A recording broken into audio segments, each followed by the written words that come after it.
They thought they could erase me from my own home, but they didn't know I was already counting their lies. I stood in my kitchen, the one I'd built with love and sweat, and felt the trap closing in. Welcome to the Betrayal Revenge channel, where stories come alive through voices you've never heard told this way before. Join us for a tale of trust shattered and justice reclaimed. It all began 3 months ago, on a rainy afternoon I'll never forget. The rain tapped against the windows like a restless child, soft but insistent, blurring the world outside my Oregon home. I stood at the kitchen counter, my hands dusted with flour, kneading dough for a pie I hadn't planned to make. The air smelled of cinnamon and damp earth, and the radio hummed low, some old jazz tune George used to love. My home, our home, was quiet now, too quiet since he'd passed. The walls held memories. The creak of the staircase where we'd carried our dreams, the dining table scratched from years of family dinners. I'd kept it all intact, a shrine to the life we'd built, even as the years piled on and my hair turned silver. Something felt off that day, though I couldn't name it. A tightness in my chest like the air was holding its breath. Maybe it was the weather, or maybe it was me, Marcia, 65, and wondering if I'd become a ghost in my own story. I shook the thought away, wiping my hands on my apron. I was proud of this place, proud of holding it together after George, proud of being the mother, the stepmother, who never let go. The doorbell chimed, sharp and unexpected. I froze, my fingers still sticky with dough. I wasn't expecting anyone. Gregory, my stepson, hadn't called in months, and the neighbors knew I liked my solitude. I smoothed my hair, glancing at my reflection in the kettle, tired eyes, but still sharp. I opened the door, and there he was, Gregory, standing on my porch with a smile that didn't reach his eyes. In his hands, a box of pastries, the kind from that fancy bakery downtown, too fancy for a casual visit. "Marcia," he said, his voice smooth as polished wood. "Hope we're not interrupting." "We." That's when I saw her. Tracy, his ex-wife, lingering a step behind him. Her coat was too thin for the rain, her dark hair plastered to her cheeks. She gave me a small nod, her lips tight, like she was holding back words. I hadn't seen Tracy in years, not since their divorce turned ugly. Why was she here? My stomach twisted, but I forced a smile. Come in, I said, stepping aside. "You'll catch a cold out there." The kitchen felt smaller with them in it. Gregory set the pastries on the counter, the box crinkling under his fingers. He moved with an ease that didn't match the stiffness in his shoulders, like he was playing a part. Tracy hovered near the doorway, her eyes darting around the room, over the chipped mugs on the shelf, the faded curtains, the photo of George and me on the mantel. I caught her gaze and she looked away, murmuring, "You still keep this place so cozy, Marcia. You okay here on your own?" Her tone was gentle, but it landed wrong, like a question that wasn't really a question. I nodded, pouring coffee I didn't want to serve. "I manage," I said, keeping my voice light. "Always have." Gregory slid into a chair, unbuttoning his coat. "You do more than manage," he said, his smile widening. "This house is a gem. Dad would be proud." He leaned forward, elbows on the table, and I noticed his watch, new, expensive, glinting under the kitchen light. Since when could he afford that? I pushed the thought down, focusing on the coffee, the steam curling between us. We made small talk, or rather Gregory did. He rambled about his job, some vague promotion, while Tracy stayed quiet, sipping her coffee like it was a shield. I watched them both, my hands wrapped around my mug, the warmth grounding me. Gregory's words were too polished, too rehearsed. He'd never been this attentive, not even when George was alive. And Tracy, why was she here, playing the dutiful guest? I remembered her bitterness during the divorce, the way she'd called me late at night, sobbing about Gregory's lies. Now she was sitting in my kitchen, acting like we were old friends. "There's something we wanted to talk about," Gregory said finally, his tone shifting, like a door clicking shut. He glanced at Tracy, who set her mug down with a faint clink. "We've been worried about you, Marcia. Living here alone, it's a lot. You're not getting any younger." My grip tightened on the mug. The air in the room thickened, the jazz on the radio suddenly too loud. "I'm fine," I said, sharper than I meant to. "This is my home. I've always taken care of it." "Of course you have," Tracy said quickly, her voice soft but insistent. "But Gregory's right. You deserve to be somewhere easier, somewhere they can look after you properly. For your golden years, you know?" She smiled, but it was brittle like cracked glass. Golden years. The phrase stung, patronizing and cold. I looked at Gregory, waiting for him to meet my eyes, but he was studying the pastries, picking at the box's edge. "We found a place," he said, almost casually. "A facility, top-notch, like a resort, really. Thought you might want to take a look. Just a visit, no pressure." A facility. My heart thudded, loud enough I was sure they could hear it. I wanted to laugh, to tell them to leave, but my throat felt tight, like the rain had seeped inside me. I saw it then, the way Gregory's fingers tapped the table, impatient, the way Tracy's eyes flickered with something like guilt. This wasn't a visit. This was a performance. "Why now?" I asked, my voice steady despite the storm in my chest. "You haven't checked on me in years, Gregory. Why the sudden concern?" He blinked, caught off guard, but recovered quickly. "Because you're family," he said, leaning closer, his voice dripping with sincerity. "Dad would have wanted us to make sure you're okay. We just want what's best for you." Family. The word burned. I remembered the nights I'd stayed up with him, a scared boy who'd lost his mother, promising I'd never replace her, but I'd always be there. I remembered the fights, the silences, the way he'd pulled away after George died, and now here he was, sitting in my kitchen calling me family, while his eyes sized up the house like it was already his. Tracy cleared her throat, breaking the tension. "It's just a tour, Marcia," she said, her voice almost pleading. "They've got activities, nice rooms, people your age. You'd be comfortable." Comfortable, another word that felt like a cage. I looked at her, really looked, and saw the strain in her face, the way her hands twisted in her lap. Was she part of this or just caught in Gregory's orbit? I couldn't tell, not yet. But I knew one thing. They weren't here for me. They were here for something else. I set my mug down, the clink loud in the quiet. "All right," I said, forcing a smile. "I'll go see it. Just a visit, like you said." Gregory's shoulders relaxed, his smile returning. Too quick, too bright. "Great. You'll love it, I promise." Tracy nodded, but her eyes didn't meet mine. The rain outside grew heavier, drumming against the roof, and I felt it in my bones. A warning, a whisper. Something was wrong, and I was walking into it with my eyes open.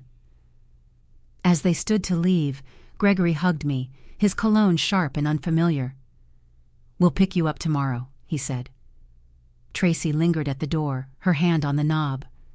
"Take care, Marcia," she murmured, and for a moment I thought I saw something real in her eyes, regret, maybe, or fear. Then she was gone, the door clicking shut behind them. I stood alone in the kitchen, the pastries untouched, the coffee cooling. The house felt different now, like it was holding its breath too. I walked to the window, watching their car disappear into the rain. Why were they here? Why now? I didn't have answers, but I felt the weight of their words, the gaps in their story. Something wasn't right. And as I turned off the radio, silencing the jazz, I realized I was already counting their lies. The rain hadn't stopped, a relentless gray curtain that followed us from my house to the place they called a facility. I sat in the back of Gregory's car, my hands folded in my lap, the leather seats cold against my skin. The wipers squeaked, and Tracy's perfume, too sweet, clung to the air. Something was wrong. I'd felt it yesterday, in their smiles, their words, their sudden care. But now, as we pulled into a beige complex that looked more like a prison than a resort, I knew. This wasn't a visit. This was a trap. Why were they so eager to lock me away? The building loomed ahead, its walls the color of forgotten promises. No trees, no flowers, just a cracked asphalt lot and a sign that read, "Golden Years Care," in faded gold letters. I'd expected something else. Gregory had promised a high-end facility, a place with gardens and sunlight, like the brochures he'd waved at me yesterday. But this was a place where hope came to fade. My chest tightened as we parked, the engine's hum cutting off like a final note. "Looks nice, doesn't it?" Gregory said, his voice too bright, like he was selling me something. He didn't wait for an answer, stepping out and opening my door with a flourish. Tracy stayed quiet, her eyes fixed on the building, her fingers twisting the strap of her purse. I wanted to ask her what she wasn't saying, but the words stuck in my throat. I followed them inside, my shoes squeaking on the wet pavement, each step heavier than the last. The lobby smelled of antiseptic and overcooked vegetables, a sharp contrast to the warmth of my kitchen, where cinnamon and coffee had lingered just hours ago.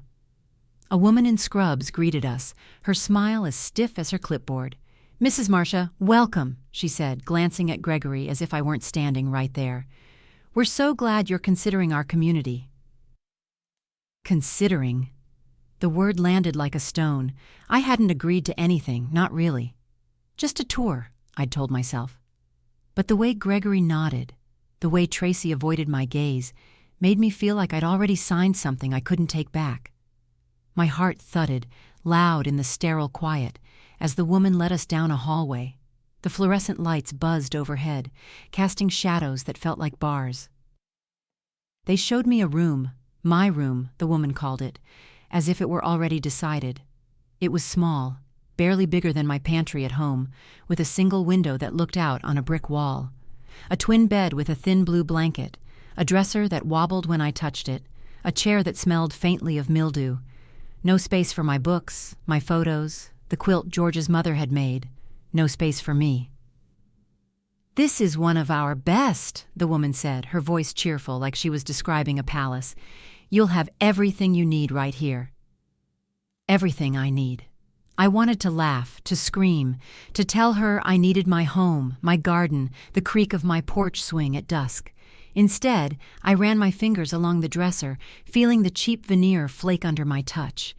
"It's cozy," I said, my voice steady despite the storm inside. I caught Gregory's eye, expecting him to flinch, but he just smiled, that same polished smile from yesterday.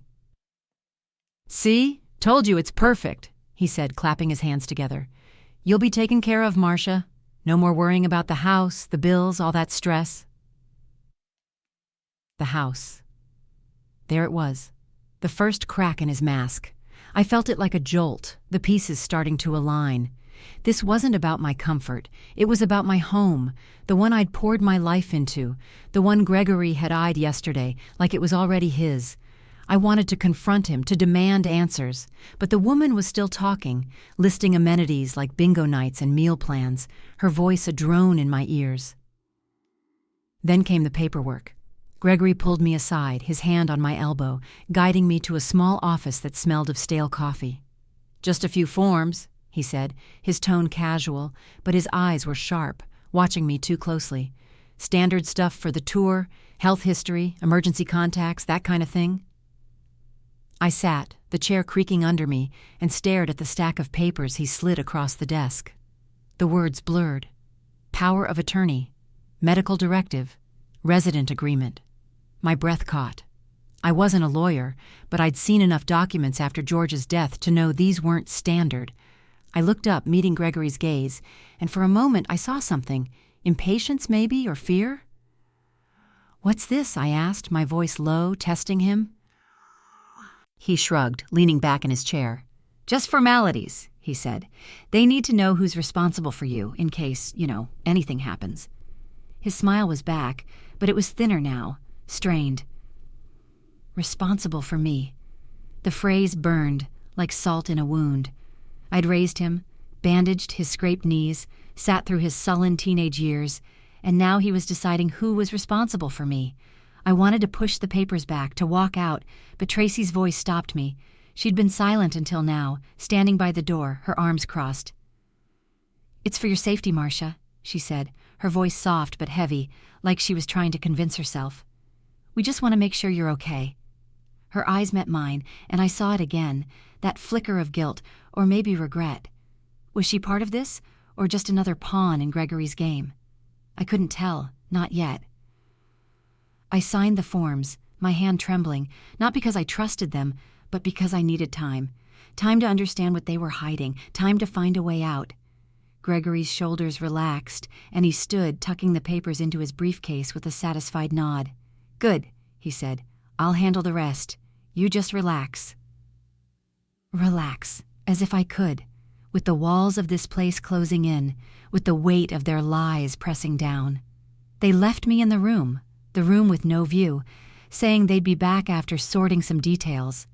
The door clicked shut, and I was alone, the hum of the fluorescent lights my only company. I sat on the bed, the springs creaking, and noticed my purse was gone. My phone, too. "For security," the woman had said, her smile unwavering as she'd taken them.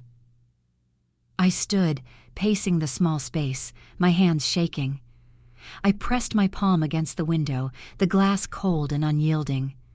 Outside, the brick wall stared back, a dead end.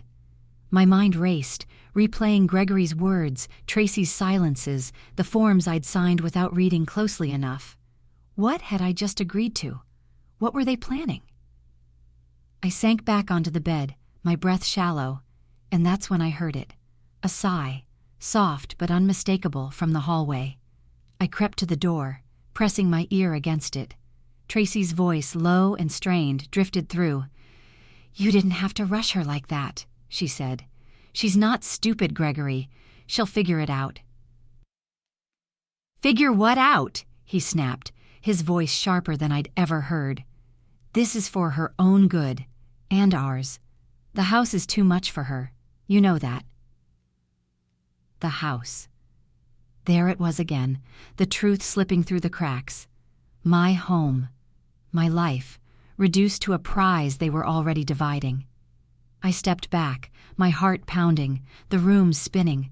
They weren't just moving me out. They were moving me aside, like a piece of furniture they no longer needed. I was no longer family.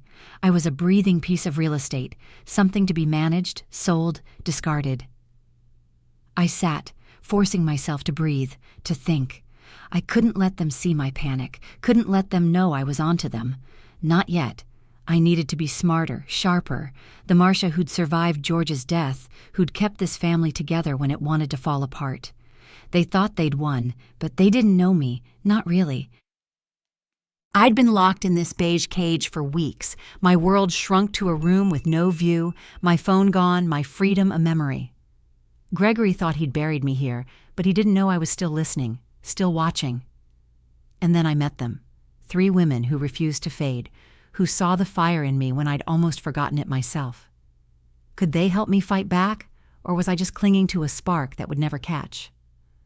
The dining hall smelled of overcooked carrots and weak coffee, the kind that clung to your throat like regret. I sat at a corner table, picking at a plate of soggy potatoes, my eyes scanning the room. Golden years. Care was a place of ghosts. Men and women with slumped shoulders, their voices hushed, their lives reduced to bingo cards and pill schedules. I'd been here nearly a month, each day blurring into the next, my mind a tangle of anger and questions. What was Gregory doing with my house? Why had Tracy looked so guilty that day they left me here? I kept my head down, playing the docile resident, but inside I was counting every step, every word, waiting for a crack in their plan.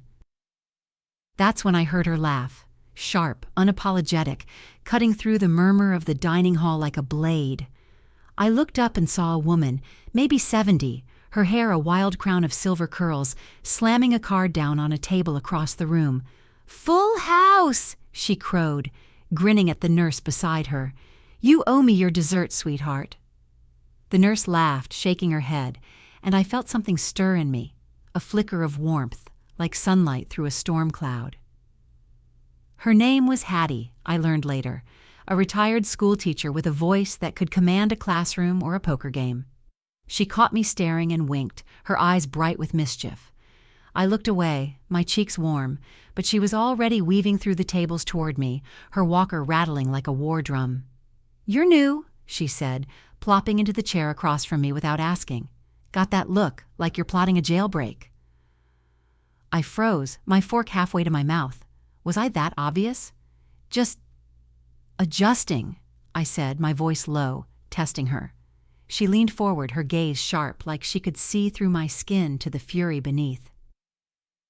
"Adjustings for suckers," she said, snatching a roll from my tray. "You're Marcia, right? Heard you muttering about a stepson in the lounge last week. Sounds like a piece of work." My breath caught. I'd been careful, or so I thought, keeping my story to myself. But Hattie's grin was disarming, and her bluntness felt like a lifeline in this place of whispers. Before I could respond, 2 other women joined us, their chairs scraping against the linoleum. Luann, a former nurse with kind eyes and hands that trembled slightly, and Monica, a retired lawyer whose tailored blazer looked out of place in this sea of cardigans. They moved like a unit, their banter easy, but their eyes watchful, sizing me up. "Careful with Hattie," Luann said, her voice soft but teasing. "She'll have you betting your socks in her card games by tomorrow." "Socks? I'm aiming for her secrets," Hattie shot back, winking at me again. Monica rolled her eyes, but there was warmth in it, a camaraderie I hadn't felt since George was alive. I hesitated, my walls still up, but something about them, their defiance, their refusal to blend into the beige, made me want to trust. So I spoke, my voice quiet at first, testing the waters. "My stepson Gregory," I said. "He put me here. Said it was for my own good, but I think he wants my house." The table went still, their eyes locking on me. Hattie's grin faded, replaced by a look I couldn't quite read. Anger, maybe, or recognition. Luann reached across the table, her trembling hand brushing mine. "Honey," she said, "you're not the first they've tried to erase." Monica leaned back, her fingers tapping the table like she was already building a case. "Tell us everything," she said, her voice low, commanding. And so I did. I told them about Gregory's visit, the pastries, Tracy's guilt, the forms I'd signed without reading closely enough. I told them about my home, the one I'd poured my life into, the one I could still see in my dreams, the porch swing creaking, the roses blooming, the kitchen warm with cinnamon. My voice broke as I admitted the truth. I'd been a fool, trusting them, letting them cage me here. Hattie let out a low whistle, shaking her head. "Your stepson's got some nerve," she said. "My daughter tried the same thing, wanted my savings for her dream business, dumped me in a place like this till I outsmarted her." She leaned closer, her voice dropping. "You're not done yet, Marcia, not by a long shot." Luann nodded, her eyes soft but fierce. "My son thought I was too old to notice him siphoning my pension," she said. "But I noticed, and I fought back. You can too." Monica was quiet, her gaze distant, calculating. Then she spoke, her words precise like a scalpel. "Did Gregory show you any transfer papers for the house? A deed? A title? Anything?" I shook my head, my mind racing back to that day in the office. The stack of forms, Gregory's impatience. "Just medical stuff," I said. "Power of attorney, they called it. I didn't see anything about the house." Monica's lips curved, not quite a smile, but close. "Then he doesn't have it," she said. "Not yet. If your name's still on the deed, that house is yours. Legally, they can't touch it without your consent." The words hit me like a gust of wind, sharp and reviving. My house, my home, was still mine? I'd assumed Gregory had already taken it, that the forms I'd signed had given him everything. But Monica's certainty, her calm authority, lit a spark in me, one I hadn't felt since they'd locked me in this place. I gripped the edge of the table, my knuckles white, trying to hold on to that hope. "You sure?" I asked, my voice barely above a whisper. Monica nodded, her eyes locking on mine. "I spent 30 years dealing with vultures like your stepson," she said. "They think they can bully you into submission, but they're sloppy. If he had the deed, he wouldn't need to keep you here. He's stalling, probably trying to wear you down." Hattie snorted, tearing her roll in half. "Sounds like my kind of fight," she said. "What do you say, Marcia? Ready to give that boy a lesson he won't forget?" I looked at them. Hattie's defiance, Luann's quiet strength, Monica's razor-sharp mind, and felt something shift inside me. For weeks I'd been drowning in anger and fear, but these women, these strangers, saw me. Not as a burden, not as a problem, but as someone worth fighting for. I wasn't alone anymore. For the first time since Gregory's car pulled away, I felt a flicker of power, like a match catching flame. That night, we stayed up late in the lounge, the fluorescent lights dimmed, the air heavy with the scent of stale tea. Hattie dealt cards, her laughter bitter as she recounted her daughter's betrayal, how she'd faked dementia to get her out of a lease. Luann shared her story, her voice soft but steady, about reclaiming her pension through a lawyer friend.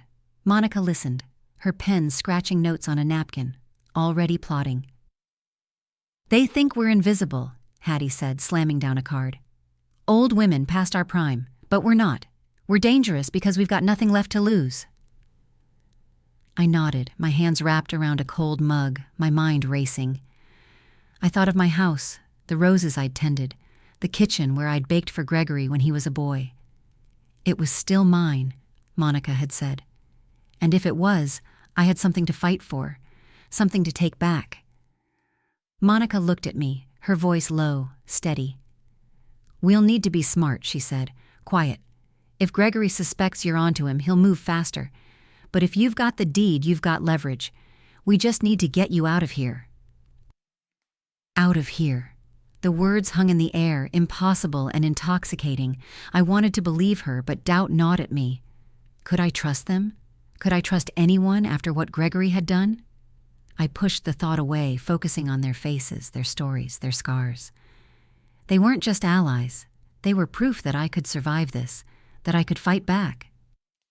I leaned forward, my voice steady for the first time in weeks. "What do we do first?" I asked.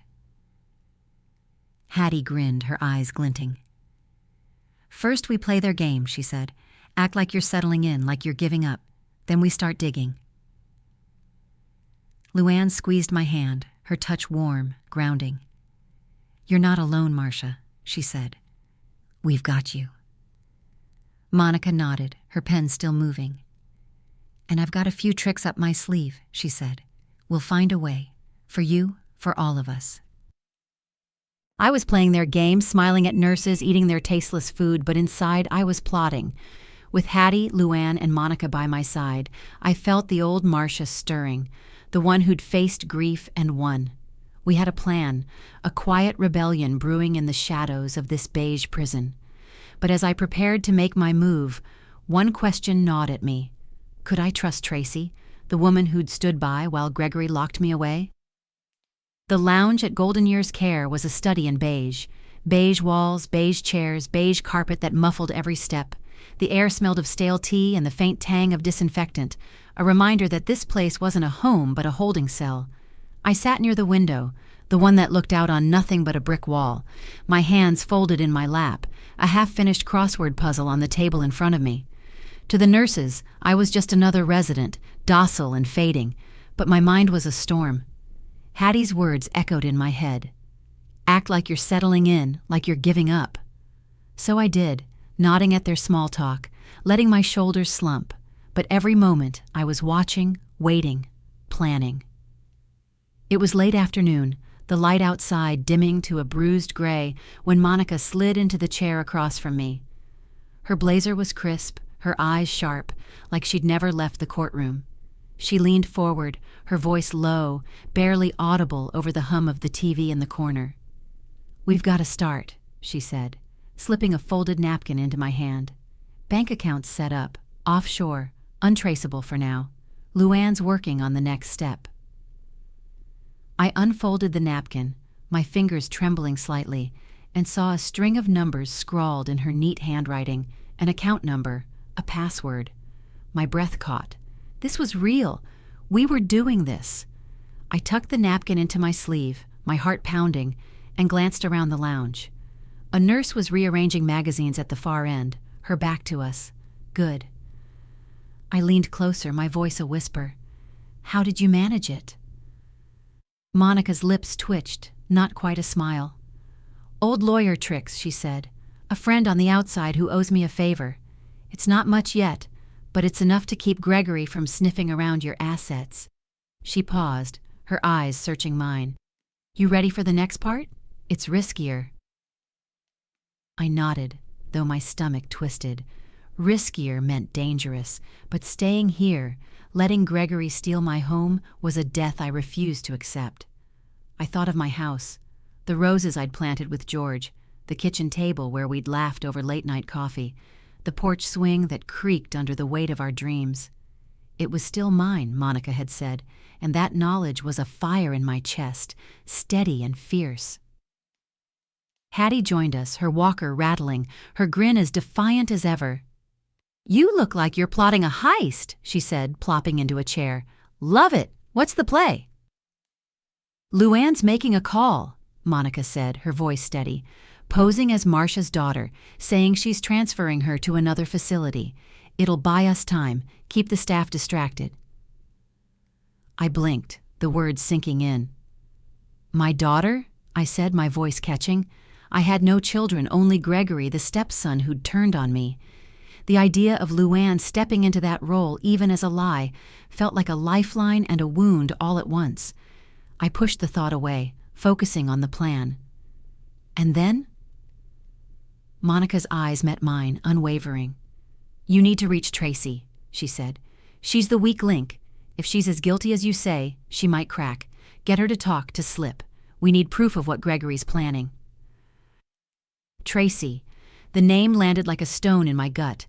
I saw her face in my mind, her tight smile, her fidgeting hands, the way she'd said, "It's for your safety, Marcia," that day they'd left me here.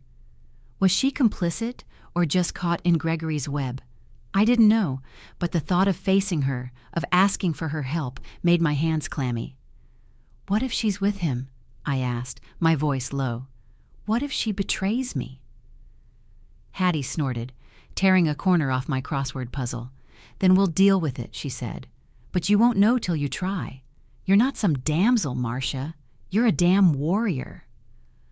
Her words hit me hard, stirring memories of the woman I used to be, the one who'd worked double shifts after George's death, who'd kept the house running when Gregory's teenage rebellion threatened to break us. I'd been strong once, and I could be again. I straightened, my resolve hardening. "How do I reach her?" I asked. Luann appeared then, her steps slow but purposeful, her trembling hands clutching a slip of paper. "Got it," she said, her voice soft but triumphant. She handed me the paper, a phone number, scrawled in her careful script. "Tracy's. One of the aides let me use the office phone. Told her I was your cousin, checking in. She didn't ask questions." I stared at the number, my pulse racing.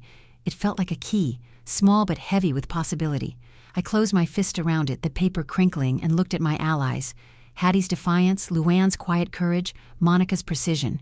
They were risking everything for me, for this fight, and I wouldn't let them down.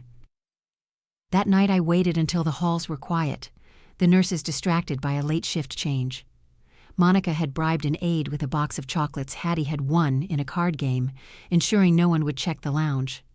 I slipped into the corner, where a clunky old phone sat on a side table, its cord tangled like my thoughts. My hands shook as I dialed Tracy's number, each beep loud in the silence. What would I say? How could I trust her after everything? The line clicked, and her voice came through, tentative, almost a whisper. "Hello?" "Tracy," I said, my voice low, steady despite the storm in my chest. "It's Marcia." A pause, long enough to make my heart stutter. "Marcia?" she said, her voice cracking. Where are you calling from?" "The facility," I said, glancing over my shoulder. The lounge was empty, the TV flickering silently.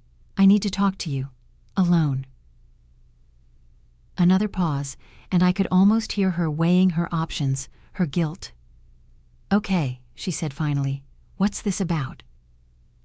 I took a breath, choosing my words carefully, like stepping through a minefield. "I know what Gregory's doing," I said. "The house, he thinks it's his, but it's not. Not yet. I need your help, Tracy. One last thing." Her breath hitched, a small sound that told me more than words could. "Marcia, She trailed off, and I pictured her, maybe in her small apartment, her hands twisting like they had in my kitchen that day. "I didn't want this," she said, her voice barely audible. "He said it was for your own good." "Then prove it," I said, my voice sharp now, cutting through her hesitation. "Meet me, bring the papers, anything he signed, anything about the house. I need to see it."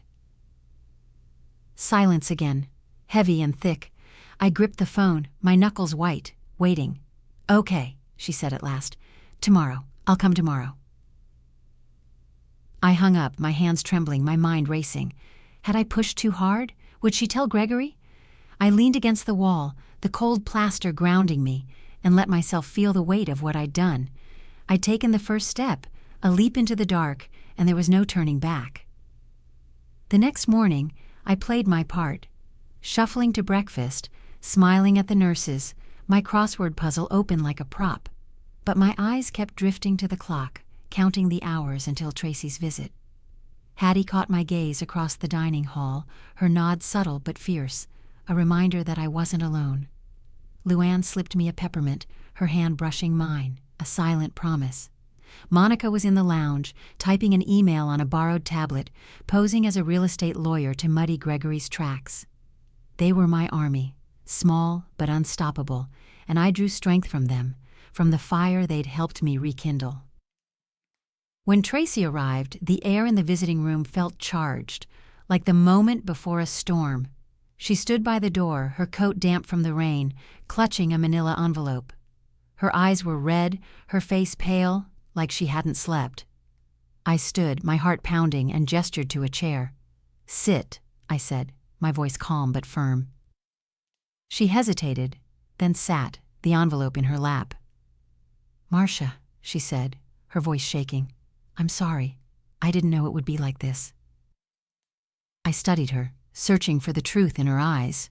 Was she sorry, or was this another act? I thought of Hattie's words. "You're a warrior," and steeled myself. "Show me," I said, nodding at the envelope.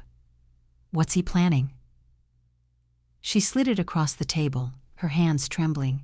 "It's not signed yet," she said. "He needs your signature for the transfer. He's been forging things, but he can't fake the deed." I opened the envelope, my fingers steady now, and pulled out the papers. There it was, a draft of a property transfer, my house listed like a commodity, Gregory's name in bold. My throat tightened, but I didn't flinch. I looked at Tracy, her eyes pleading, and made my choice. "You're going to help me," I said. "We're going to stop him." I'd signed the papers, handed them to Tracy, and watched her drive away, my heart pounding with the weight of what I'd done. The plan was in motion, a silent rebellion built on trust I wasn't sure I could afford.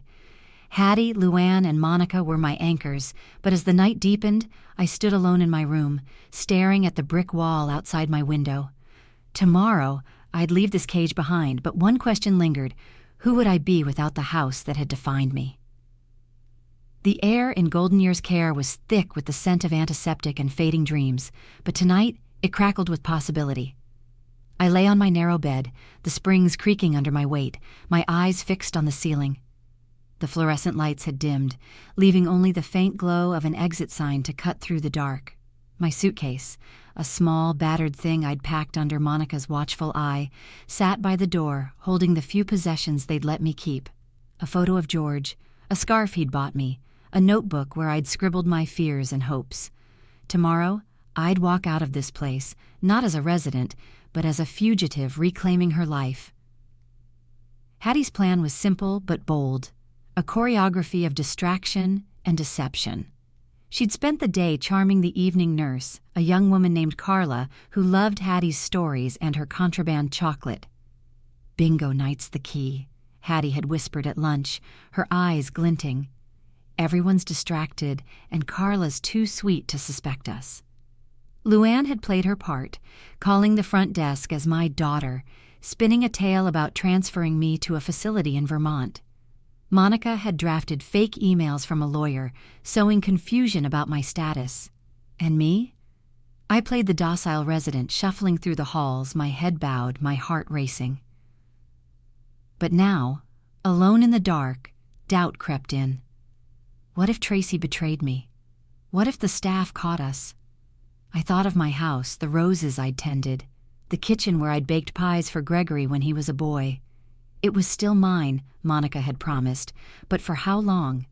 I closed my eyes, picturing the porch swing, its creak a lullaby, and felt a pang of loss, not just for the house, but for the woman I'd been, the one who'd believed family meant forever. I pushed the thought away, sitting up, my hands trembling. I wasn't that woman anymore. I was Marcia, and I was fighting back. The clock on the wall ticked past midnight, each second a drumbeat in my chest. I slipped on my coat, the wool heavy but warm, and checked the room one last time. The bed was made, the crossword puzzle left open, a prop to make it seem like I'd just stepped out. I grabbed my suitcase, its handle cold against my palm, and crept to the door, my shoes silent on the carpet. The hallway was empty, the night shift nurse at the far end, her head bent over a clipboard. I held my breath, my pulse loud in my ears, and moved, each step deliberate, like walking a tightrope. Hattie was waiting in the lounge, her walker parked by the door, her grin a beacon in the dim light. "Ready, warrior?" she whispered, her voice low but fierce. I nodded, my throat tight, and followed her to the side exit, where Luann stood guard, her trembling hands steady for once. Monica was outside, her silhouette sharp against the rain-slicked pavement, a flashlight flickering in her hand. The plan unfolded like a dance.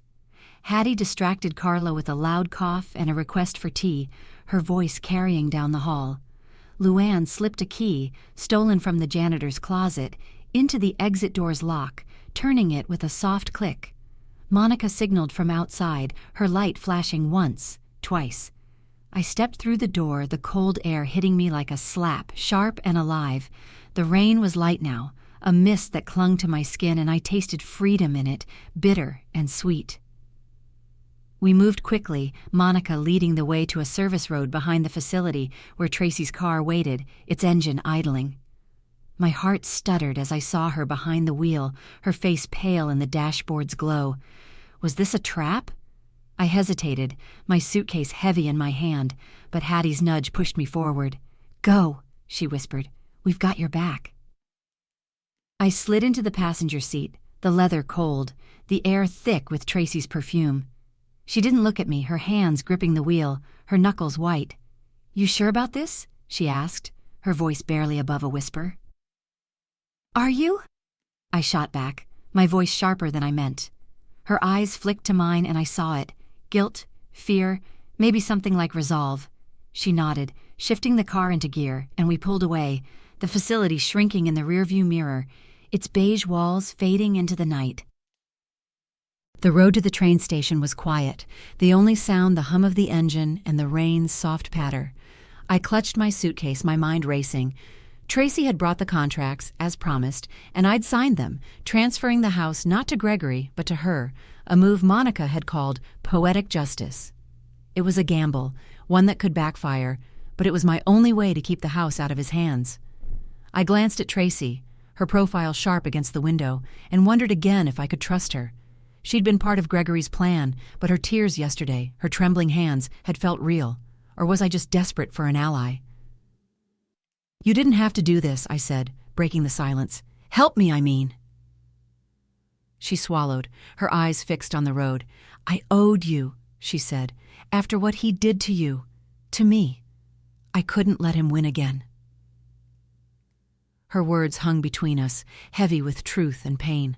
I wanted to believe her, but doubt lingered, a shadow I couldn't shake. I thought of George, his voice in my dreams, telling me to fight. I thought of Hattie, Luann, Monica, their defiance fueling mine. I wasn't alone, not anymore, and that gave me the strength to keep going. We reached the train station just before dawn, the platform empty except for a flickering street lamp and the distant rumble of an approaching train. Tracy parked, her hands still on the wheel like she was anchoring herself. "New Hampshire," she said, handing me a ticket. "It's a start. Stay low, Marcia. He'll come looking when he finds out." I took the ticket, its edges sharp against my fingers, and stepped out, the rain cool on my face. The train's headlights cut through the mist, a promise of escape. I turned to Tracy, my voice steady despite the storm in my chest. "Thank you," I said, meaning it, even with the doubt. She nodded, her eyes wet, and drove away, her taillights fading into the gray. I boarded the train, my suitcase at my feet, the carriage nearly empty. The seats smelled of old vinyl and coffee, and the windows reflected my face, tired but alive. As the train pulled away, I leaned back, my heart pounding, my mind racing. Gregory would wake soon, maybe check on me, only to find an empty room. He'd rage when he learned the house was gone, sold to Tracy, his ex-wife, the one he'd discarded. I felt a surge of exhilaration, sharp and wild, but it was tempered by fear. Who was I now without that house, without the life I'd built? The train rattled through the dawn, fields and forests blurring past, and I thought of the women who'd saved me, Hattie's laugh, Luann's quiet strength, Monica's precision. They'd given me more than a plan. They'd given me a spark, a reason to keep fighting. I wasn't just running. I was becoming something new, someone Gregory would never see coming. I'd escaped the cage they'd built for me, left golden years' care behind in a blur of rain and rebellion. The train had carried me to New Hampshire, to a new dawn, but the fight wasn't over. I'd handed my house to Tracy, a move that felt like both victory and loss. Now, as I sat in a small motel room, the scent of pine and freedom in the air, I waited for the fallout. What would Gregory do when he learned the truth, that the house he'd schemed for was no longer his? And what did it mean that I'd given it away? The motel room was modest, its walls papered in faded florals, the bed sagging under a quilt that smelled faintly of lavender and dust. A single window let in the morning light, painting the floor in soft gold. And outside the New Hampshire woods whispered with the rustle of leaves and the distant call of a bird. I sat at a wobbly desk, my hands wrapped around a mug of coffee gone cold, my suitcase open on the floor. The train ride had been a blur, hours of rocking motion and fleeting landscapes, but now in the stillness my mind churned. I'd done it, outwitted Gregory, turned his plan against him, but the victory felt hollow, like a song half remembered. I thought of my house, the one I'd poured my life into, the kitchen where I'd baked pies for George, the porch swing where we'd planned our future, the roses I'd tended through every season. It was mine, legally, until I'd signed those papers in the visiting room handing it to Tracy. Monica had called it a masterstroke, a way to keep it from Gregory's grasp, but it still stung. That house was more than bricks and mortar. It was my heart, my history, my proof of survival. Giving it away felt like losing a piece of myself, even if it was to someone who'd helped me escape. I stood, pacing the small room, my slippers scuffing against the worn carpet. The motel was quiet, its only other guests a pair of hikers I'd seen at breakfast, their laughter a stark contrast to the storm in my chest. I stopped at the window, pressing my hand against the cool glass, and looked out at the woods. The trees stood tall, their branches swaying in a gentle breeze, and I envied their rootedness, their certainty. Who was I now, without that house? A widow, a fugitive, a woman starting over at 65? The questions pressed against me, heavy and unyielding, but I pushed them back. I'd come too far to falter now. My burner phone, a cheap flip model Monica had insisted I buy, buzzed on the desk, jolting me from my thoughts. I flipped it open, my heart racing, and saw a text from Tracy, short and cryptic. "It's done. He knows. Stay safe." My breath caught, my fingers tightening around the phone. It was happening, the twist I'd set in motion, the moment I'd both dreaded and craved. I sank onto the bed, the springs creaking, and pictured Gregory's face, his polished smile crumbling, his eyes narrowing as he learned the truth. I imagined him storming into a lawyer's office, his expensive watch glinting, his voice sharp with indignation.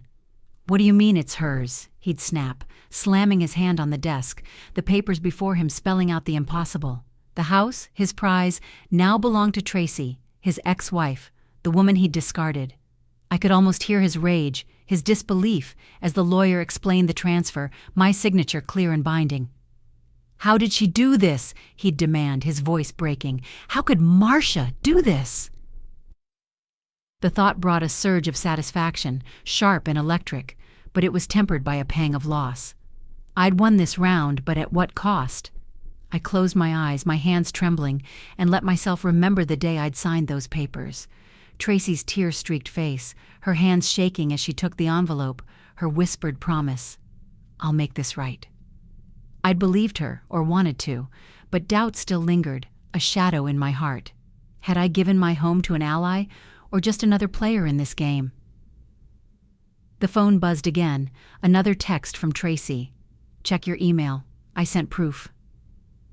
I stood, my pulse quickening, and moved to the motel's ancient computer, tucked in a corner of the lobby. The screen flickered to life, its hum loud in the quiet, and I logged into the secure email account Monica had set up.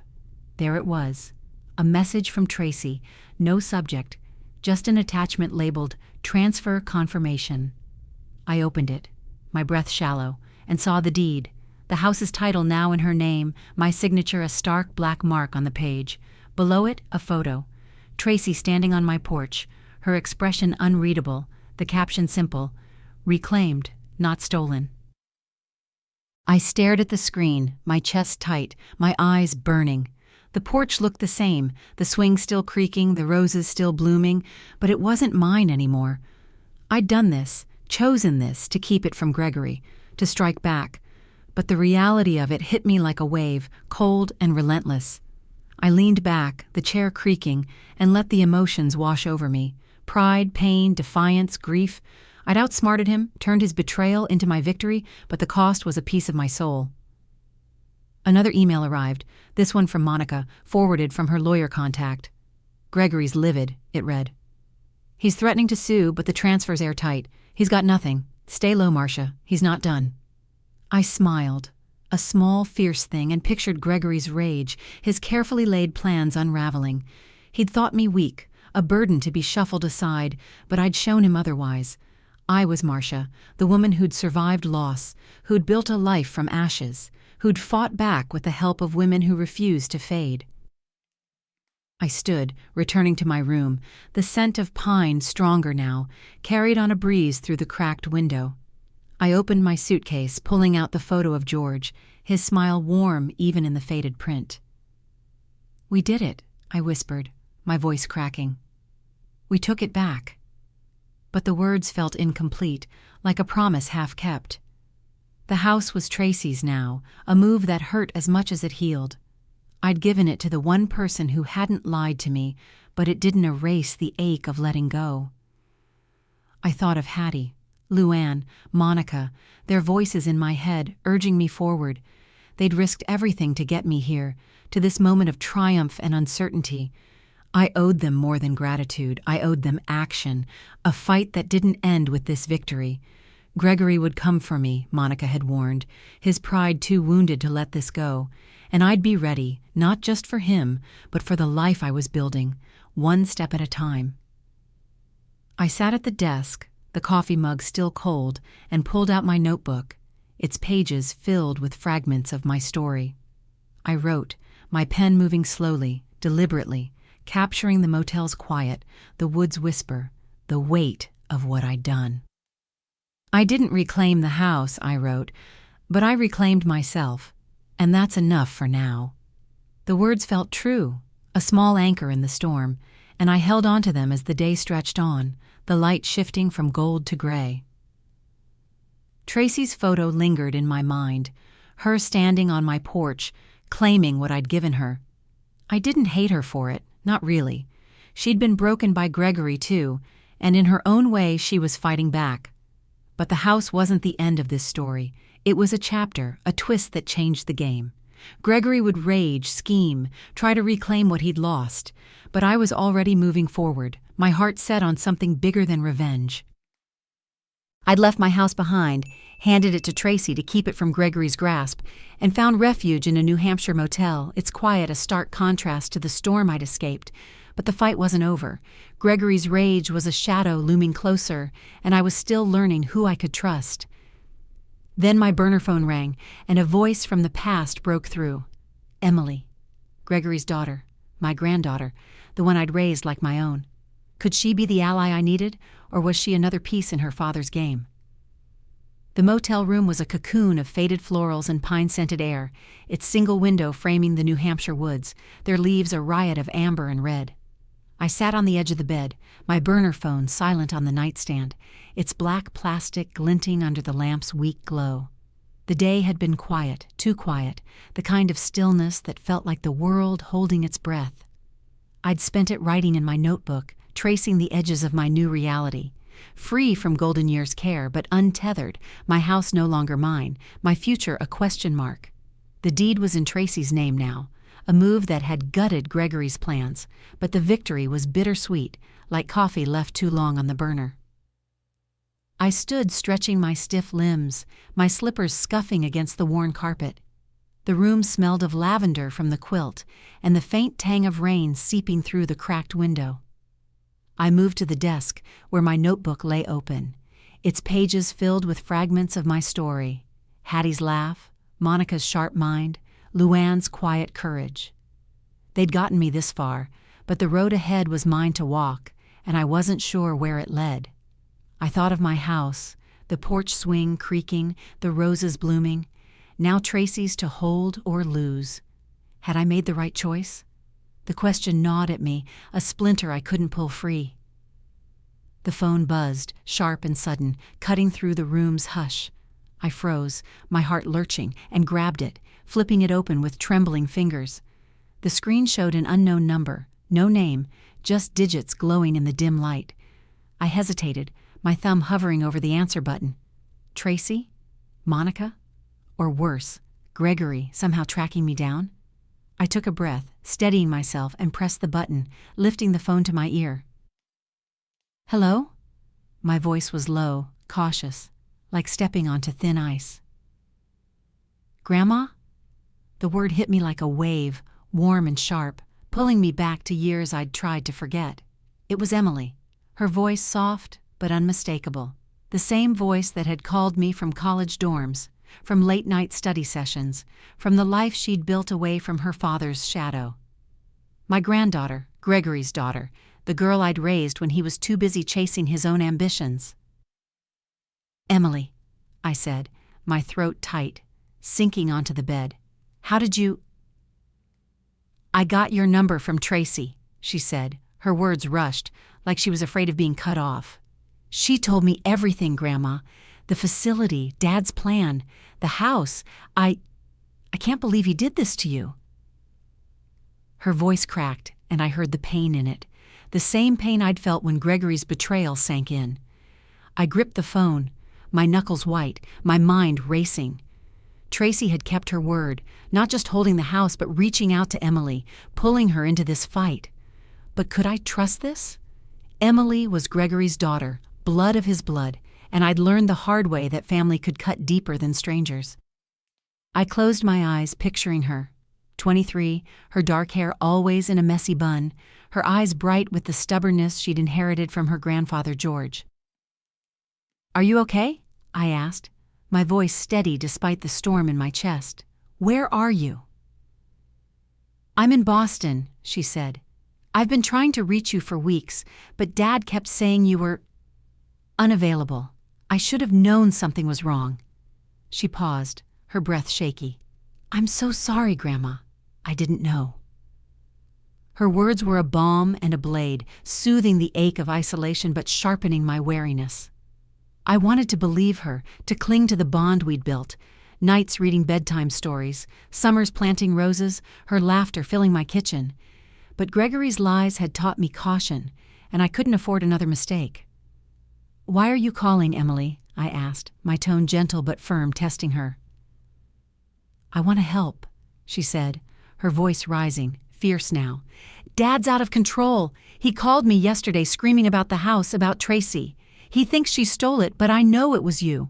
Tracy told me you signed it over to protect it. I want to make this right, Grandma, for you. I leaned back, the headboard creaking, and let her words settle. The room felt smaller, the air heavier, as if the walls were listening. I thought of Tracy's photo, her standing on my porch, the deed in her name. Emily knew the truth, or part of it, and her anger at her father felt real, raw, like the anger I'd carried for weeks. But trust was a fragile thing, and I wasn't ready to hand it over, not yet. "What can you do?" I asked, my voice low, probing. "Your father's not going to stop, Emily. He's already trying to fight the transfer." "I know," she said, her words clipped, determined. "That's why I went through his office last night. He's staying at my apartment, thinking he can bully me into helping him. But I found something. Emails between him and a lawyer. They're planning to challenge the deed, saying you weren't competent when you signed it." The words hit me like a slap, cold and stinging. Competent. Gregory wasn't just after the house. He was trying to erase me, to paint me as a confused old woman who didn't know her own mind. I stood, pacing the small room, my slippers catching on the carpet's frayed edges. The lamp cast long shadows, dancing across the walls, and I felt my anger flare, hot and fierce. I'd raised him, loved him, given him everything, and now he was rewriting my story to suit his greed. "Grandma?" Emily's voice pulled me back, softer now, worried. "You still there?" "I'm here," I said, my voice steady, though my hands shook. "What else did you find?" "A draft of a petition," she said. "It's not filed yet, but it's ready. They're claiming undue influence, saying Tracy manipulated you. And there's something else, a bank statement, showing he's been draining your savings. Small amounts, so you wouldn't notice, but it's thousands, Grandma. Thousands." My knees buckled, and I sank onto the bed, the springs groaning. My savings, the nest egg George and I had built, the safety net I'd counted on, it was slipping away piece by piece while I'd been locked in that facility. I pressed my hand to my chest, feeling the rapid thud of my heart, and forced myself to breathe. Gregory wasn't just a thief. He was a predator, and I'd been his prey, but not anymore. "Email me everything," I said, my voice hard, a blade honed by weeks of betrayal. "Can you do that?" "Yes," she said, her tone matching mine, fierce and unyielding. "I'll send it now, and Grandma, I'm coming to you. I don't care what Dad thinks. You're my family, not him." Her words cracked something open in me, a flood of memories. Emily at 6, her small hands in mine as we planted seeds. Emily at 16, crying on my couch when Gregory missed her birthday. Emily at 20, calling me her rock. I wanted to trust her, to believe she was the ally I needed, but caution held me back. "Be careful," I said. "If he finds out you're helping me—" "He won't," she cut in, her voice sharp with resolve. "I'm done protecting him. I'll be there tomorrow, Grandma. Just tell me where." I hesitated, my thumb tracing the phone's worn buttons. Trusting Emily meant risking everything, my safety, my plan, the fragile freedom I'd fought for. But her voice, her anger, her love felt like a lifeline, a piece of the family I'd thought I'd lost. I gave her the motel's address, my voice barely above a whisper, and hung up, the silence rushing back like a tide. I stood, moving to the window, the glass cool against my palm.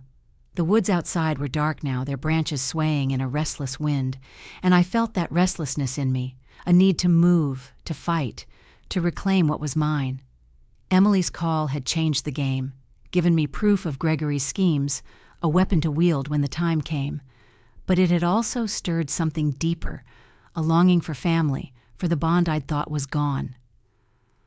I opened my notebook, its pages worn from weeks of writing, and scrawled a single line. "Emily's with me, or she's not. Either way, I'm not alone." The words grounded me, a reminder of Hattie, Luann, Monica, the women who'd shown me I could fight back.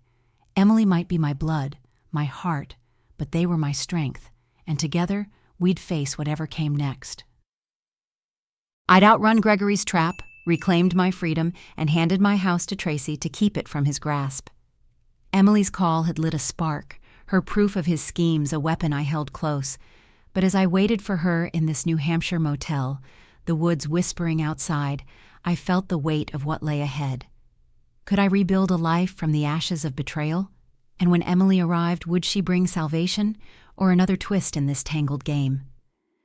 The motel's coffee was bitter, its warmth a small comfort against the chill seeping through the window's cracked frame. I sat at the wobbly desk, my notebook open, its pages a map of my survival, scribbled thoughts, plans, fragments of a life I was piecing back together. The room was quiet, save for the faint hum of the heater and the occasional creak of the floorboards, as if the motel itself were restless. Outside, the New Hampshire woods stretched endless, their leaves a blaze of crimson and gold, their branches swaying in a wind that carried the scent of pine and earth. I pressed my hand to the glass, its coolness grounding me, and wondered what came next. I'd escaped Golden Year's care, outsmarted Gregory, but freedom was a fragile thing, and I was still learning its shape. Emily was due any moment, her promise to join me a lifeline I both craved and questioned. Her voice on the phone last night, fierce, wounded, determined, had stirred memories of the girl I'd raised, the granddaughter who'd called me her rock. But she was Gregory's daughter, and trust was a luxury I couldn't afford, not after his lies. I stood, pacing the small room, my slippers catching on the carpet's frayed edges. The quilt on the bed smelled of lavender, a faint echo of my own home, and I paused, my fingers brushing its worn stitches. That home was Tracy's now, a choice I'd made to protect it, but the loss lingered, a bruise I couldn't ignore. A knock at the door jolted me, sharp and urgent. My heart lurched, my hands clenching as I crossed the room, each step heavy with anticipation and dread.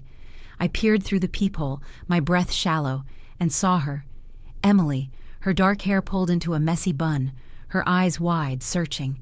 She carried a backpack, its straps worn, and her coat was damp from the morning's mist. I opened the door, the hinges creaking, and she stepped inside, her presence filling the room like a gust of wind. "Grandma," she said, her voice breaking as she dropped her bag and hugged me, her arms tight, her cheek warm against mine. I froze, caught off guard by the fierceness of it, then softened, my hands resting on her back. She smelled of coffee and rain, and for a moment I was back in my kitchen, her laughter echoing as we baked cookies, the world simple and whole. But the moment passed, and I pulled back, studying her face, pale, tired, but alive with a fire I recognized. "You're here," I said, my voice steady, though my heart raced. "You're really here." "I told you I'd come," she said, her smile small but real. She sank onto the bed, the springs groaning, and unzipped her backpack, pulling out a folder stuffed with papers. "I brought everything, emails, the petition, the bank statements. Dad's a mess, Grandma. He's screaming at lawyers, threatening Tracy, but he's got nothing. The deed's airtight." I took the folder, its weight grounding me, and opened it, my eyes scanning the pages. There they were, Gregory's emails, his plans laid bare, each word a betrayal. "Marcia's not competent," one read, his lawyer's response cold and clinical. "We'll need a psych evaluation to prove it." The bank statements were worse, showing withdrawals from my savings, small enough to slip past but adding up to thousands. My hands trembled, anger flaring hot and sharp, but I forced myself to breathe, to focus. This was proof, a weapon, and Emily had brought it to me. "How did you get all this?" I asked, my voice low, searching her eyes for the truth. She shrugged, her fingers twisting the hem of her coat. "Dad's careless when he's angry," she said. "He left his laptop open, thought I was too scared to look. But I'm done being scared, Grandma. He's taken enough. From you, from me, from Mom. I want him to pay." Her words were a blade, cutting through my doubt, and I saw the girl I'd raised. Stubborn, fierce, her heart as big as her grandfather's. I wanted to trust her, to believe she was mine, not his, but caution held me back. I set the folder down, my hands steady now, and sat across from her, the desk chair creaking. "What do you want to do, Emily?" I asked, my tone gentle but firm. "Helping me means going against him. It's not just papers, it's a fight." She leaned forward, her eyes locking on mine, unyielding. "I know," she said. "I want to stop him, Grandma. Not just for you, but for me. He's been controlling my life too, my money, my choices. I'm done." She paused, her voice softening. "And I want us to start over, you and me. Somewhere new." Somewhere new. The words hung in the air, bright and heavy, like the sunlight streaming through the window. I thought of my house, its loss a wound that hadn't healed, and wondered if I could build something else, something ours. I stood, moving to the window, the woods outside alive with color, their branches reaching for the sky. Emily's presence was a spark, a chance to reclaim not just my freedom, but my family, the one Gregory had tried to steal. "I've been thinking," I said, my voice quiet, my back to her as I traced the window's edge, "about where we go from here. I can't go back to the house. It's Tracy's now, and that's okay. But I need a place, Emily. A place that's mine, that's ours." She stood, joining me at the window, her shoulder brushing mine. "I've got an idea," she said, her voice tentative but warm. "There's this town not far from here called Grace.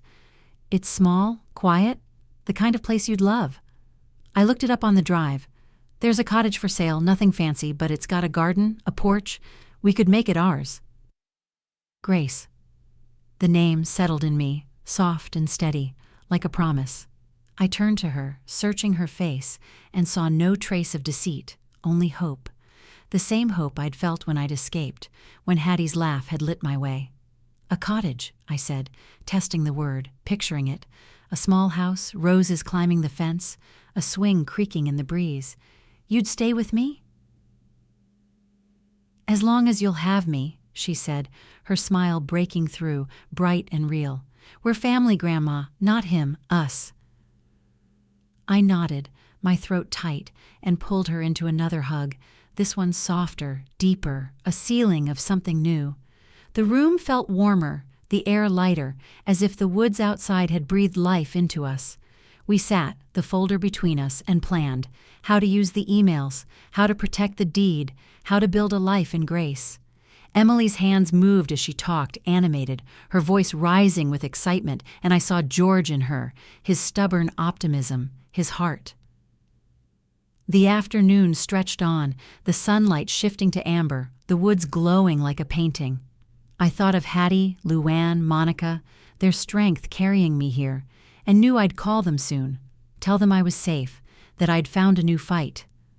Gregory would come, his pride too wounded to let this go, but I was ready, armed with Emily's proof, with the fire of the women who'd saved me, with the vision of a cottage in Grace. I'd escaped Gregory's cage, handed my house to Tracy, and found a new spark with Emily, my granddaughter, who'd brought proof of his schemes. We'd dreamed of a cottage in Grace, a place to rebuild, but the past wasn't done with us. As Thanksgiving loomed, I stood in a borrowed kitchen, the scent of sage and possibility in the air, and wondered, could I forge a family from the ruins of Betrayal, or would Gregory's shadow steal this too?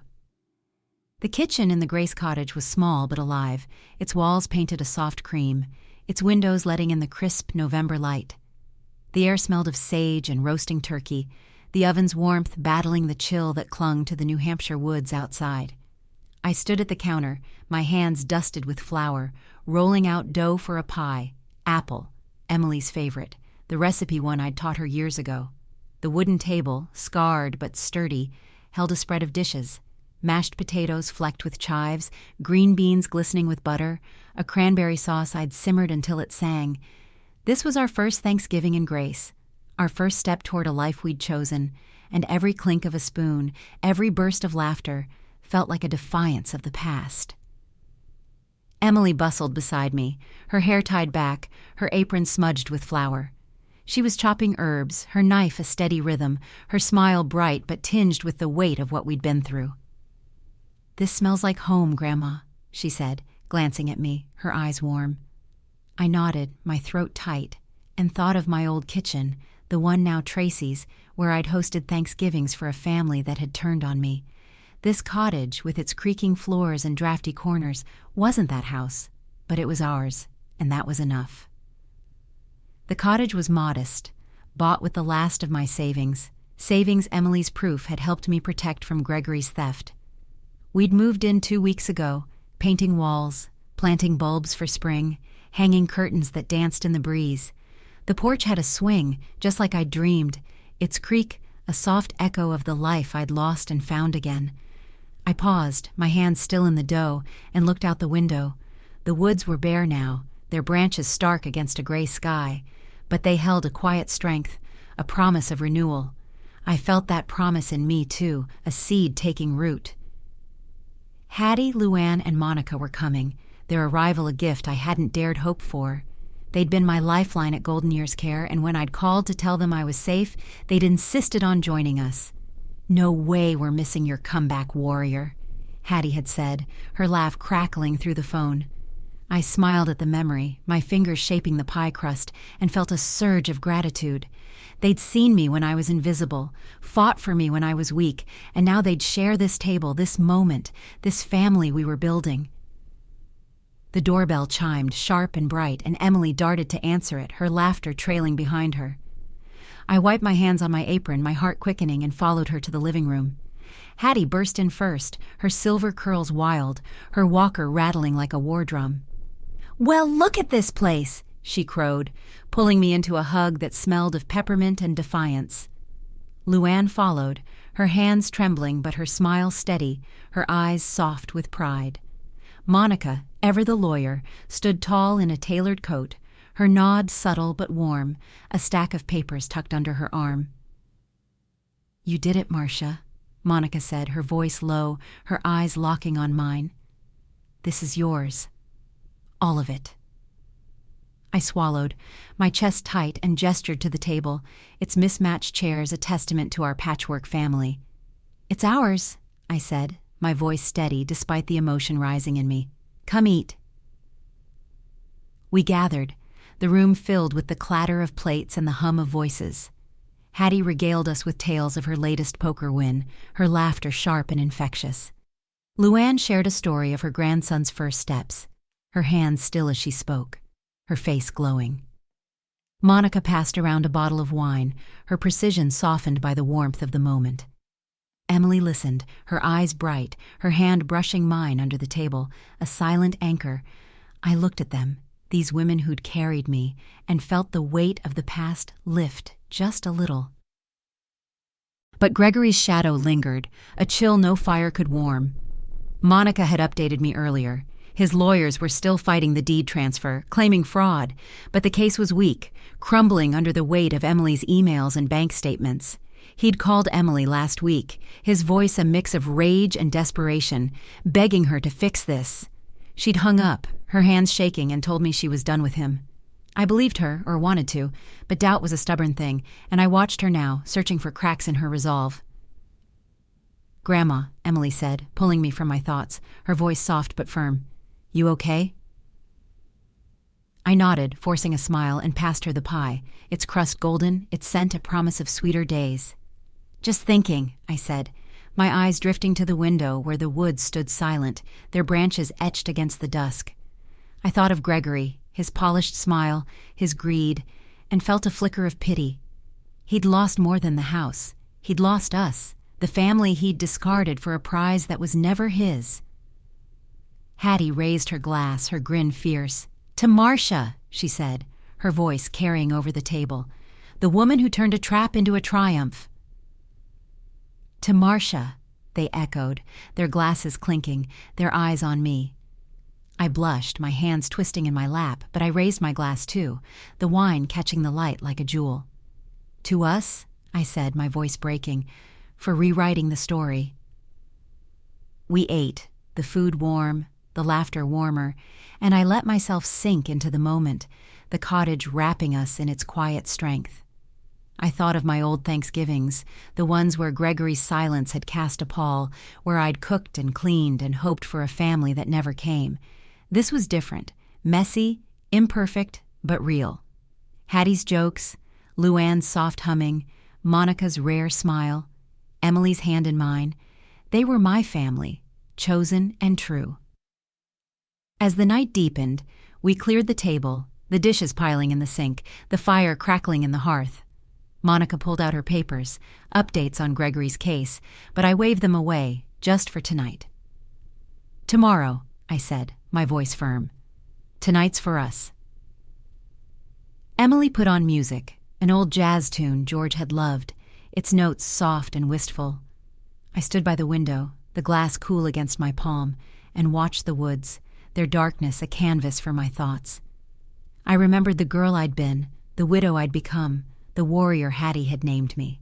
I was all of them, and none, a woman carving a new path in a place called Grace. I opened my notebook later, its pages worn but alive, and wrote, "Thanksgiving wasn't just a meal, it was a promise. We wrote ourselves into a family, and no one can take that away." The words steadied me, a foundation for the battles ahead. Gregory would fight, his pride too wounded to stop, but I was ready, surrounded by women who'd taught me to stand, by a granddaughter who'd chosen me over him. Thanksgiving and Grace had woven us into a family, a defiant stand against Gregory's betrayal. The cottage was our sanctuary, its walls holding laughter and hope, but his shadow still lingered, a threat I couldn't ignore. As winter settled over New Hampshire, I sat with a pen in hand, words pouring onto a page I'd never send. Could I let go of the pain he'd caused, or would this letter be the final spark to end his hold over me?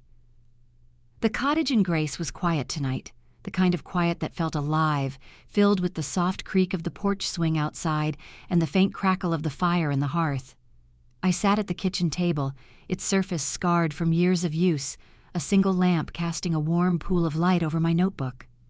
The air smelled of cedar and the lingering sweetness of the apple pie Emily and I had baked that afternoon, its crust imperfect but perfect for us. Outside, the New Hampshire woods were cloaked in snow, their branches heavy, their silence a canvas for my thoughts. Winter had come early, blanketing Grace in white, and I felt its weight in me too, a stillness, a reckoning. My pen hovered over the page, its ink a promise I wasn't sure I could keep. I'd started writing this letter days ago after Monica's latest update. Gregory's lawyers had dropped the case, their evidence too weak against Emily's proof and Tracy's deed. He was out of moves, his rage reduced to empty threats, but the victory didn't feel complete. I'd won the house, the fight, the family I'd built with Emily, Hattie, Luann, and Monica, but Gregory's betrayal was a wound that hadn't healed, a splinter buried deep. This letter was for him, words I'd never send, a way to purge the pain and claim the peace I deserved. "Dear Gregory," I wrote, my hand steady, the pen's scratch loud in the quiet. "You thought you could erase me, lock me away, steal the home I built with love. You were wrong." I paused, my breath shallow, and looked around the kitchen, the mismatched mugs on the shelf, the curtains Emily had sewn, the photo of us on the fridge, her arm around me, her smile bright. This cottage was ours, a life carved from the ashes of his greed. But the memory of his polished smile, his lies, still stung. I wrote on, the words flowing like a river breaking free. "I raised you, loved you, gave you everything, and you repaid me with a cage. But I'm not the woman you thought I was. I'm stronger, sharper, surrounded by women who saw me when you didn't." I thought of Hattie's laugh, Luann's quiet courage, Monica's precision, Emily's fire. They'd carried me through the darkest days, from the beige prison of Golden Year's care to this table, this moment. I'd escaped, outsmarted him, handed the house to Tracy to twist his plans, but the letter wasn't about triumph, it was about release. My hands trembled as I wrote, the pen digging into the paper. "You wanted the house, but it was never about the walls or the deed. It was about power, about taking what wasn't yours. I forgive you. Not because you deserve it, but because I deserve to be free." The word forgive felt heavy, a stone I wasn't sure I could lift. Did I mean it?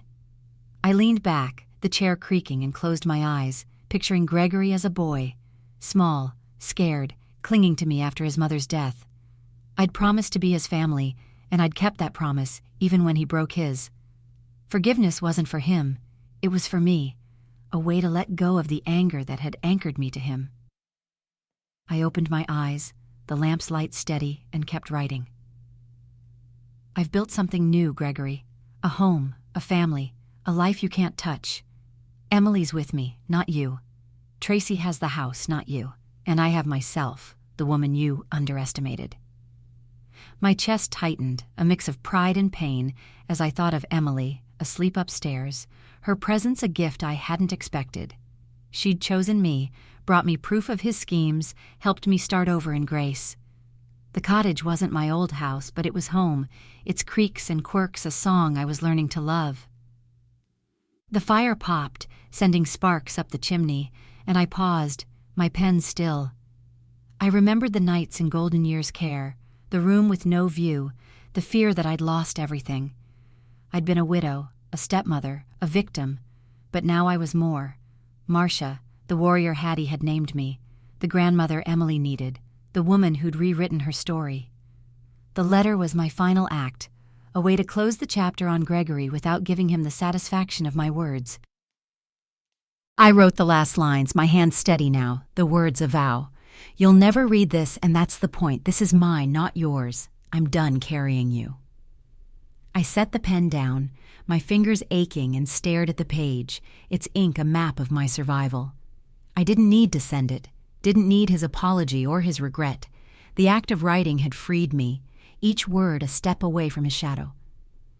I stood, stretching my stiff limbs, and moved to the window, the glass cold against my palm. The snow fell softly, blanketing the woods, the swing outside dusted white. I thought of my old house, Tracy's now, and felt a pang, not of loss, but of acceptance. I'd given it to her to protect it, to hurt him, and it had worked. Gregory was alone, his plans in ruins, while I had Emily, the women who'd saved me, this cottage, this life. I smiled, a small, fierce thing, and felt the splinter of his betrayal dissolve, replaced by something lighter, peace maybe, or the start of it. I returned to the table, closing the notebook, its cover worn but strong. I didn't need to keep the letter. It had served its purpose. I'd burn it tomorrow, let the ashes scatter in the wind, a final release. For now, I poured a glass of water, its coolness soothing my throat, and listened to the cottage breathe. Emily's soft snores upstairs, the fire's gentle hum, the wood's quiet song. This was my home, not because of its walls, but because of the people in it, the love we'd built. I thought of Hattie, Luann, Monica, their faces around the Thanksgiving table, their laughter a shield against the past. They'd call tomorrow, check in, maybe plan a visit. I thought of Emily, her determination, her choice to stand with me. I thought of Tracy, holding the house I'd loved, a silent partner in this fight. They were my family, chosen and true, and Gregory couldn't take that away. I climbed the stairs, the wood creaking under my feet, and paused at Emily's door, her breathing steady, her presence a promise. I'd faced Gregory's betrayal, survived it, and come out stronger, not because I'd won the house, but because I'd won myself. The letter was my goodbye, not to him, but to the woman who'd trusted him, who'd let his lies define her. That woman was gone, and in her place was me, Marcia, whole, fierce, free. I'd written my goodbye to Gregory, a letter I'd never send, and found peace in the cottage at Grace, surrounded by Emily and the women who'd saved me. His schemes had crumbled, his lawyers defeated, but the story wasn't over. As spring bloomed, I stood on the edge of a choice, reclaim the house I'd given away, or let it go for good. Could I hold on to the past without losing the future I'd built? The morning sun spilled over the Grace cottage, painting the kitchen in soft gold, its rays catching the steam rising from my coffee mug. I stood at the counter, my hands wrapped around the ceramic, its warmth a steady anchor.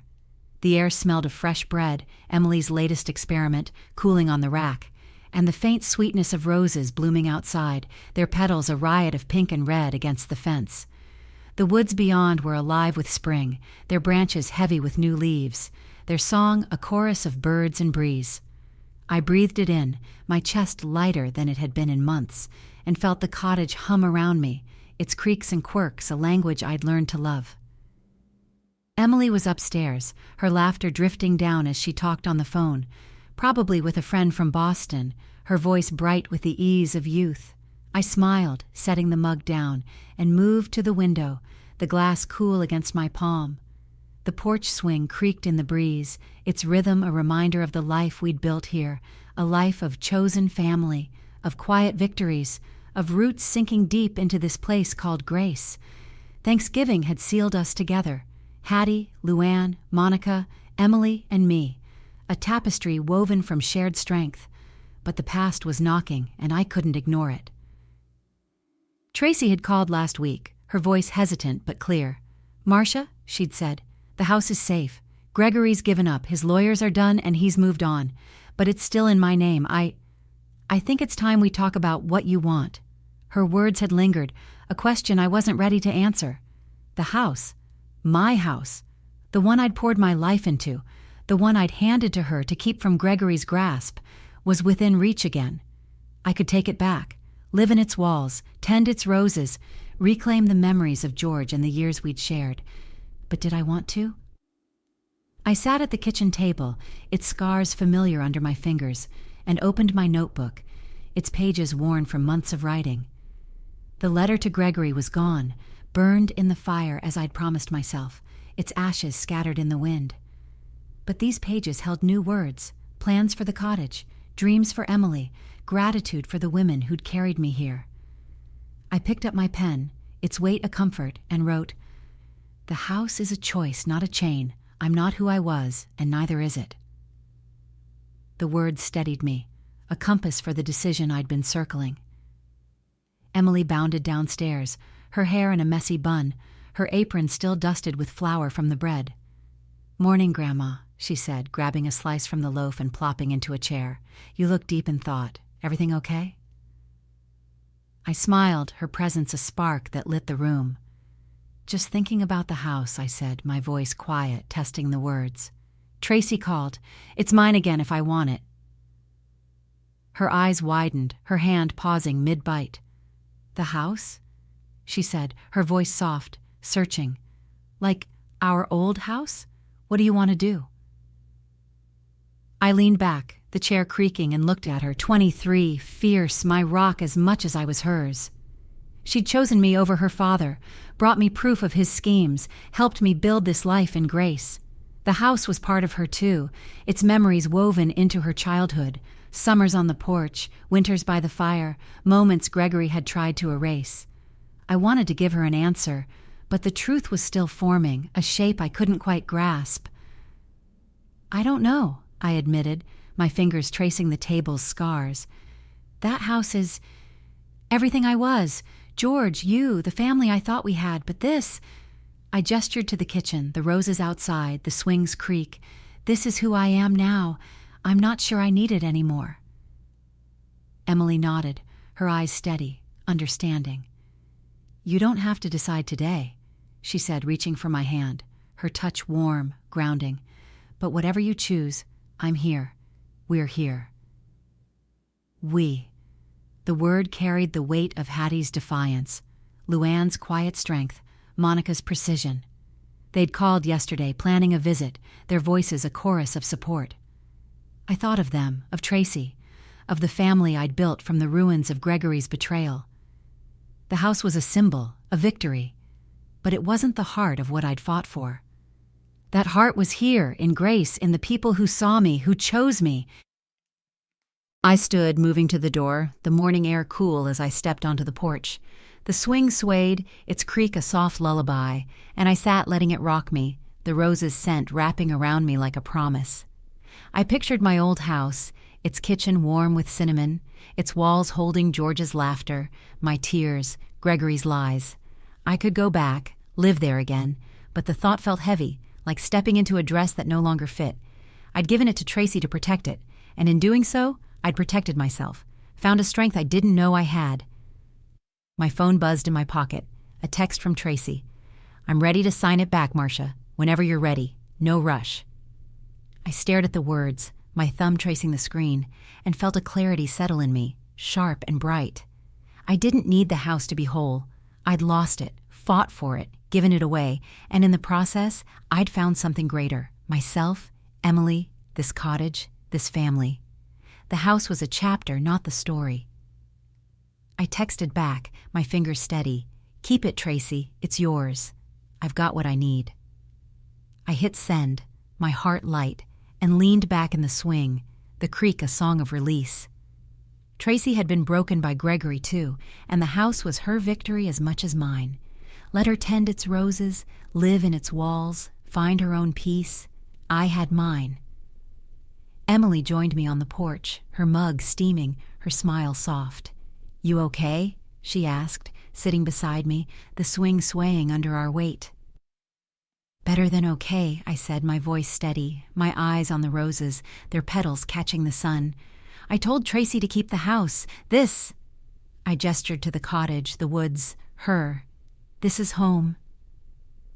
She leaned her head on my shoulder, her warmth a promise, and we sat in silence, the swing creaking, the world alive around us. I thought of Hattie, Luann, Monica, their laughter waiting to fill this porch. I thought of Gregory, alone with his failures, his shadow no longer mine to carry. I thought of George, his smile in my dreams, proud of the woman I'd become. I opened my notebook later, its pages a testament to my journey, and wrote, I didn't lose the house. I set it free, and in doing so, I found myself. Grace is my home, and I'm never letting go. The words were a vow, a closing of one door and the opening of another. I looked at Emily, her laughter rising as she planned a garden for summer, and felt a surge of love, fierce and unyielding. I'd faced betrayal, fought for my life, and come out whole, not because of a house, but because of the family I'd chosen, the strength I'd claimed.